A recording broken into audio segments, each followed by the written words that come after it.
हम सबकी लाइफ में कुछ लोग तो ऐसे हैं, चाहे हमारे ऑफिस में या फैमिली में या कहीं भी, कि अगर हमारा बस चले तो ना जाने उनका क्या कर दें। ऐसा सबक सिखाएं कि उनको जिंदगी भर याद रहे। उन्होंने जो भी हमारे साथ किया है, एक एक चीज की भरपाई करनी पड़े। उनके साथ जब ये सब होगा तभी हमारे कलेजे को शांति मिलेगी। इस वीडियो के 2 पार्ट्स हैं, तो प्लीज आखिर तक बने रहें। आते हैं पहले पार्ट पर। मेरे ऑफिस में एक कलीग था जिसने एक प्रोजेक्ट में मेरा पूरा क्रेडिट छीन लिया और उसकी वजह से मेरा प्रमोशन भी डिले हो गया।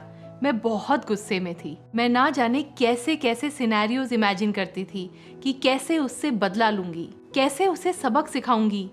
और मैं जब भी ऑफिस में उसे आते जाते देखती या फिर उससे मीटिंग्स में मिलती तो मुझे ऐसा फील होता था कि जैसे मेरे अंदर सब कुछ जल रहा है गुस्से के मारे, कि पता नहीं क्या कर दूं उसका। मीटिंग्स में अगर वो कुछ भी बोलता था तो मुझे उसके हर शब्द पर बहुत इरिटेशन होती थी। जब हम बदले की भावना में होते हैं तो ऐसा है जैसे हमने दोनों हाथों में जलता हुआ कोयला लिया हुआ है कि जैसे ही मौका मिले उन पर फेंक दें, और आने वाले टाइम में शायद हम ये कर भी पाएं और उनको चोट पहुंचा पाएं। पर अगर देखो तो तब तक हम क्या कर रहे हैं? ये सारा टाइम जो हम वो जलते हुए कोयले अपने हाथ में लिए हुए हैं, जो अपने अंदर ये गुस्से की आग जलाए हुए हैं, तो हम ही तो जल रहे हैं, हम ही तो और चोट खा रहे हैं। वो सारा टाइम जब मैं उस ऑफिस के कलीग से बदला लेने के बारे में सोच रही थी,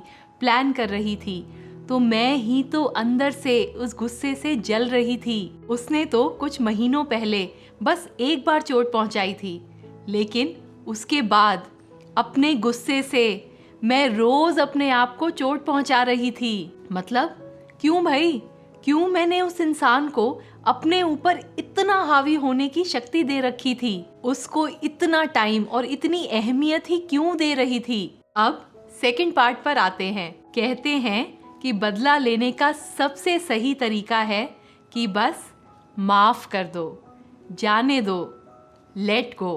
पर भाई कैसे जाने दूं? कैसे? हाँ, जब उसने इतना गलत किया मेरे साथ, उनको तो सबक सिखाना बनता ही है। इसको एक अलग तरह से समझते हैं जिससे हम माफ कर पाएंगे, हम लेट गो कर पाएंगे। आपको कर्म का सिद्धांत याद है?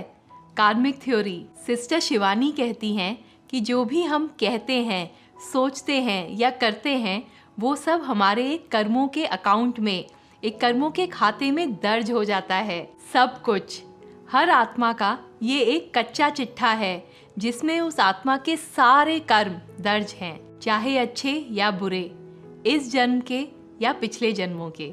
सब कुछ जो भी हमने किया, सोचा या कहा।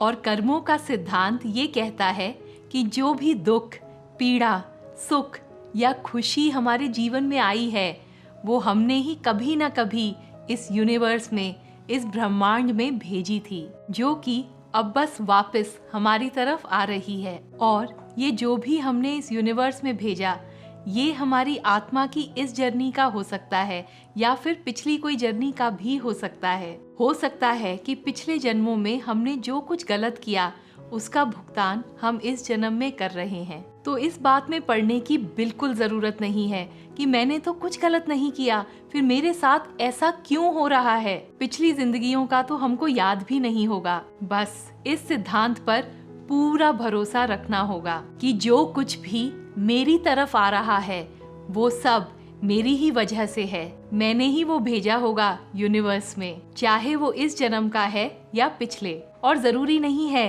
कि हमने कुछ गलत काम किया हो।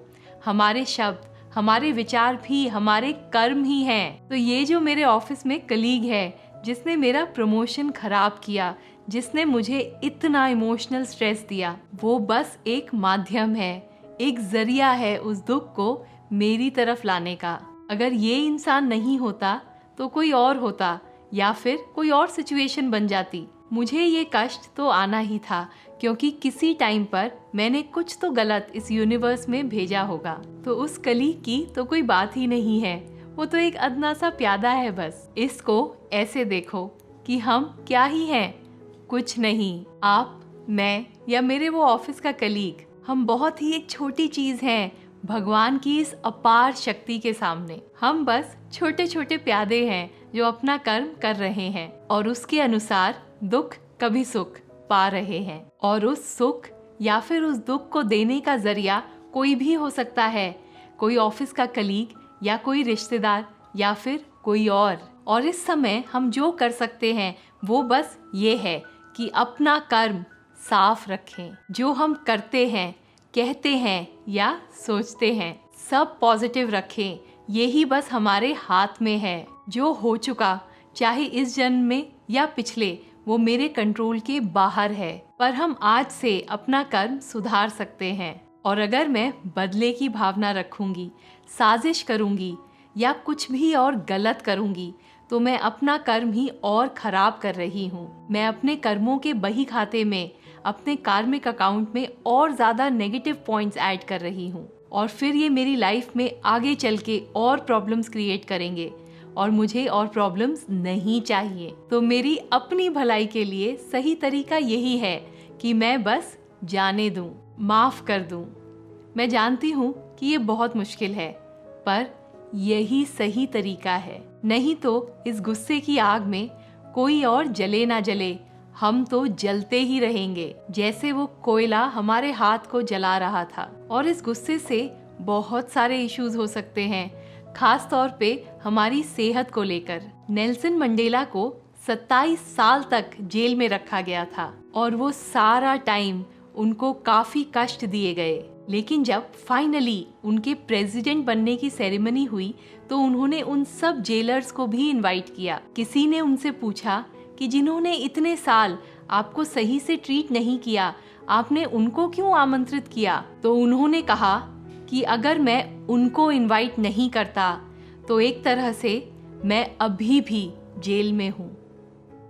आशा करती हूँ कि आपको ये वीडियो अच्छा लगा होगा। अगर हाँ तो इस वीडियो को ज़रूर लाइक करें और हमारे चैनल को सब्सक्राइब करना ना भूलें। नेक्स्ट आप ये वीडियो देख सकते हैं जिसमें हम सीखेंगे कि कैसे आप चिंता करना छोड़ सकते हैं। धन्यवाद। ओम शांति।